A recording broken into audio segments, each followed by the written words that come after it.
Yo, YouTube, what up? Welcome to Vessel Vision. Thanks for tuning in. It's another YouTube exclusive. I got you, fam.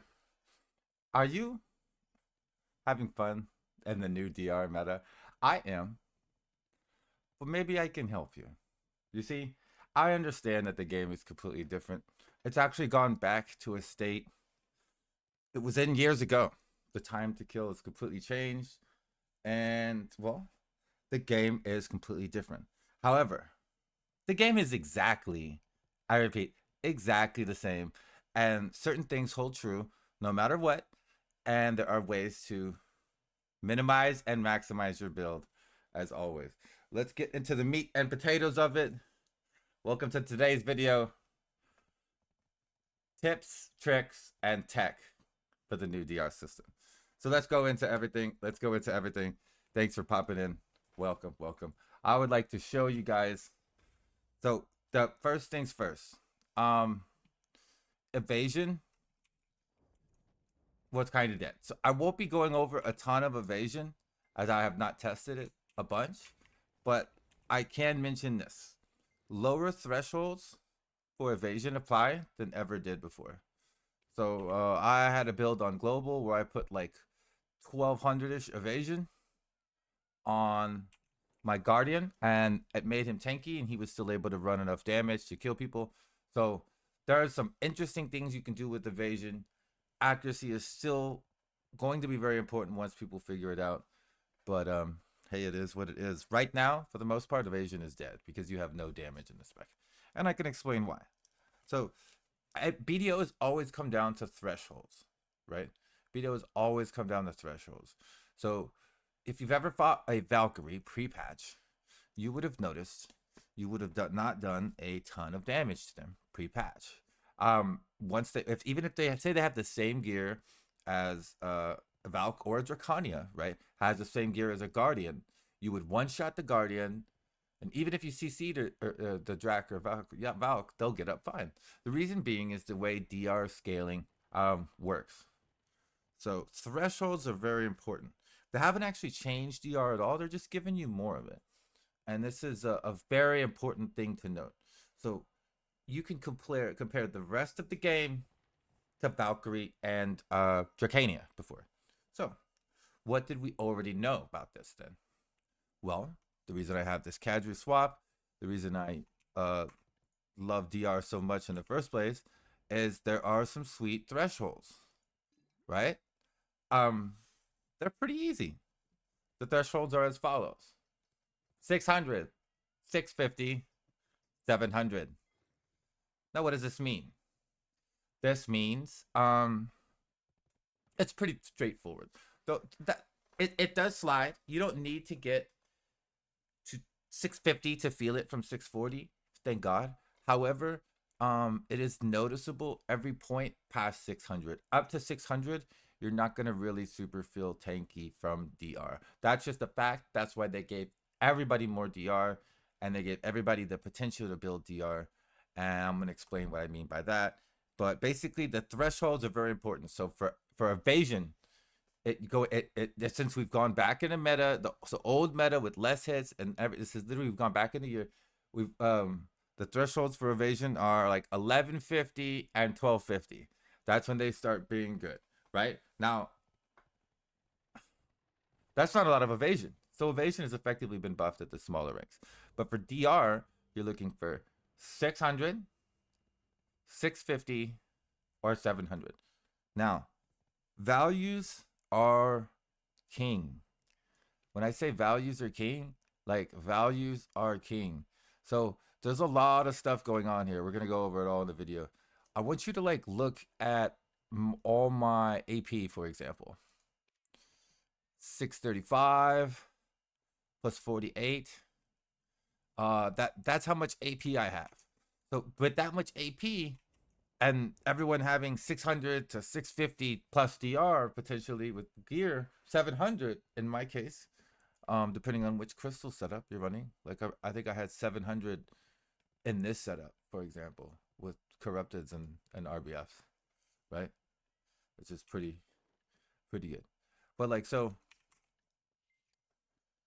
Values are king. And what that really means is percentages mean a lot less. So if you look at my tanky boy setup, I actually don't run one corrupted like I used to for damage. I actually just run 2 red spirit crystals. Um it's all about having more AP and more DR and then more HP to make your DR better, right? So things like the Bond Cobalinus, which has 3 DR on it, stuff like build. This is essentially like a Val crystal build, right? Builds like this just became way stronger. So what these builds do is they essentially just give you a bunch of stats, and they focus less on like your percentage buffs, right? And also with accuracy not being nearly as important after they gave us a bunch of accuracy, it is not worth running Gen Vipers anymore. And that's my next point here. I'm kind of skipping ahead here on my little list of tips and tricks. But Gen Vipers just don't have the value they used to. To be playing with you, the best accuracy you can get comes in form of any accuracy accessory. If you really want accuracy in your build, you just put on 1 Dawn, a couple Dawns, or a Dawn, an Ominous, etc. A couple accuracy accessories, you get all the accuracy you need, and then you don't put anything in your crystals. That is now the proper way to do it. Crystals did not get buffed, so they held no value. Remember, values are king. So let's get to this important part. The magic number, 800 AP. With everyone having 600 to 700 DR, you really need to get to the magic number. That magic number being 800. Now, I'm not necessarily at 800 myself, but you want to get as close to it as you can, which means if you plan on doing damage in this meta, right? I'm at 690 plus 48, right there. You're gonna have to add up all your AP, and it's gonna have to end up higher than the other person's DR, or you're gonna have to essentially trade with a certain amount of DR and AP, etc., etc. So it's actually builds are more important than ever, and gear is way more important than ever. So that 800 AP number is absolutely amazing. You still can't compromise on stuff like LCARs and stuff like this, but if you notice that the build I normally run is this, I typically have enough human damage to punch through most of someone's DR. That is very important. So if you want like a DK or an archer and you really just want to kill people still, you want to try to get to 800 AP. And that brings me to my next point. Gen Vipers are dead, right? Like you don't use Gen Vipers anymore. You run RBF Vipers pretty much. So like these need to go out, right? And then it needs to be I don't even know what my RBF Vipers are. Oh, there might already be in there. Yeah, it needs to be RBF Vipers. Yeah. But and that's just how it is. Yeah, they're right here. So you don't run the Gen Vipers. You just run more human damage. And what that does, of course, makes your stats much higher. Pretty self-explanatory, but you know what? I don't know. Maybe to some people it's not. Now actually, on that same note, I want to go into HOOMS, Ultimate HOOMS, and Max. I just want to touch this briefly. As far as the stat stuff goes, these are very important by the amount of stats you get from these. I think most DR builds are gonna want to run HOOMS, unless you're Blast, and then you want to run the really good Max. And the reason they're sold out right now is because of how much damage they actually do. Like no cap. Everyone in the game wants these right now. Everybody wants their MAINHANDs. There's a reason. That's because they went to get that 800 AP cap. So what do we learn from all of this? We got a lot of tips. We've got a few things, but we haven't got maybe a couple tricks. Where's the tech? Where's the tech? All right, y'all. Let's look at this. Step 1. I don't think green offhands are good anymore. So, we give you a good example. This was the tech before, right? This was the tech before. You put on your accuracy offhand. Needed to hit somebody. I had enough AP. I'd be fine, right? That was technically, you know, the tech before. However, not as worth anymore.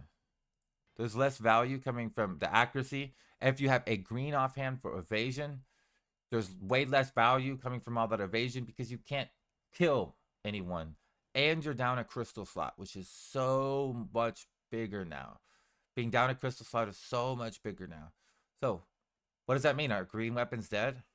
Well, let me explain to you guys kind of the whole the tech part of the video.